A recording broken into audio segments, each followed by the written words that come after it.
Welcome! In this video, we're going to guide you through the simple process of downloading the Roblox application on your Android device.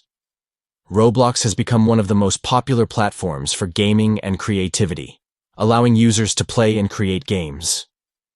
Let's get started with the steps to download the app and jump into the fun. First, grab your Android device and locate the Google Play Store. This is your go-to place for downloading apps, games, and updates. Once you open the Google Play Store, you'll see a search bar at the top of the screen. Tap on it and type in Roblox. This will bring up a list of search results related to the app. Once the search results are displayed, look for the official Roblox app. It usually has the distinctive logo featuring a red cube. Tap on Roblox to open the app's page, where you can find more details about it. Here you'll see the option to install the app.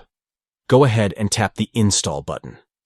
This will start the download and installation process. Depending on your internet speed, this might take a few moments. After the installation is complete, you'll see an option to open the app right from the Play Store. Tap on Open to launch Roblox. Alternatively, you can find the app icon on your home screen or in your app drawer. Once you open it, you'll be guided through on-screen instructions to set up your account. Follow the prompts to either create a new account or log into an existing one. Once you're in, you can start exploring the vast world of Roblox, filled with countless games and experiences created by users just like you. Thanks for watching. If you enjoyed this tutorial, don't forget to like, subscribe, and hit the notification bell for more gaming guides.